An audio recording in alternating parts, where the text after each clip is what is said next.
ಇವತ್ತು ಟ್ರೈಸಿಪ್ಸ್ಗೆ ವರ್ಕೌಟ್ ಮಾಡಿದೆ. So high guys, very good morning. ಬೆಳಿಗ್ಗೆ ಎಲ್ಲೂ ಮಕ್ಕ ತೊಳೆಯ ಅಂತ ಹೋದ್ರೆ ಇರುವೆಗಳು ನೋಡ್ರಿ, ಆ ಜಿರ್ಲೆನ ಹೆಂಗಿ ಗೋಡೆ ಮೇಲೆ ಎತ್ಕೊಂಡು ಹೋಯ್ತಾರೆ.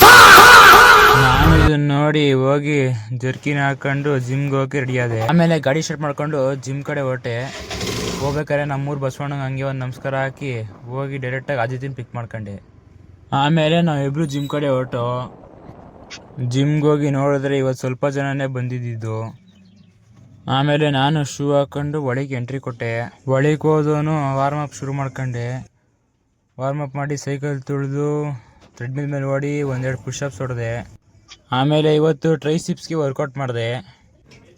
ಆಮೇಲೆ ವರ್ಕೌಟ್ ಎಲ್ಲ ಮುಗಿಸ್ಕೊಂಡು ನಾನು ಆದಿತ್ಯ ಇಬ್ಬರು ಹೆಲ್ಮೆಟ್ ಹಾಕ್ಕೊಂಡು ಗಾಡಿ ತಗೊಂಡು ಮನೆ ಕಡೆ ಹೊರಟು. ಹೋಗ್ಬೇಕಾದ್ರೆ ಹಂಗೆ ಪೆಟ್ರೋಲ್ ಹಾಕ್ಸ್ಕೊಂಡು ಹೋಗಿ ಆದಿತ್ಯನ ಡ್ರಾಪ್ ಮಾಡಿದೆ. ಆಮೇಲೆ ಮನೆಗೆ ಬಂದೆ. ಇವತ್ತು ನಮ್ಮಪ್ಪ ಕೆಲ್ಸಕ್ಕೆ ಹೋಗಿರ್ಲಿಲ್ಲ, ಇಲ್ಲೇ ಮಲಗಿದ್ರು. ಆಮೇಲೆ ನಾನು ನಮ್ಮ ಅಜ್ಜಿ ಮನೆಗೆ ಹೋದೆ. ಹೋಗಿ ನೋಡಿದ್ರೆ ನಮ್ಮ ತಾತ ನ್ಯೂಸ್ ಪೇಪರ್ ಓದ್ತಾ ಇದ್ರು. ಆಮೇಲೆ ನಮ್ಮ ಅಜ್ಜಿ ಕಸ ಗುಡಿಸ್ತಾ ಇದ್ರು. ಆಮೇಲೆ ನಮ್ಮ ಅಜ್ಜಿ ಕೈಯಲ್ಲಿ ಹಾಲು ಕೊಟ್ಟೆ. ಆಮೇಲೆ ನಮ್ಮ ಅಜ್ಜಿ ಮನೆಗೆ ಪರಂಗಿ ಹಣ್ಣು ತಿನ್ಕೊಂಡು ಮತ್ತೆ ನಮ್ಮ ಮನೆಗೆ ಬಂದವನು ತಿಂಡಿ ಮಾಡ್ಕೊಂಡು ಕಬೋರ್ಡ್ ಮೇಗಡೆ ಎಲ್ಲ ಜಾಸ್ತಿ ಧೂಳಾಗಿತ್ತು, ಎಲ್ಲ ನೀಟಾಗಿ ಕ್ಲೀನ್ ಮಾಡಿದೆ. ಆಮೇಲೆ ವಿಡಿಯೋ ಎಡಿಟ್ ಮಾಡ್ತಾ ಇದ್ದೆ. ಸಾಯಂಕಾಲ ಆಯಿತು. ನಮ್ಮ ಅಪ್ಪನ ಗಾಡಿ ತೊಳೆದೆ. ಸೊ ಇವತ್ತಿಗಿಷ್ಟೇ ಗಾಯ್ಸ್, ನಾಳೆ ಸಿಗೋಣ ಹೊಸ ಬ್ಲಾಗಲ್ಲಿ. ಅಲ್ಲಿಗನ ಟೇಕ್ ಕೇರ್.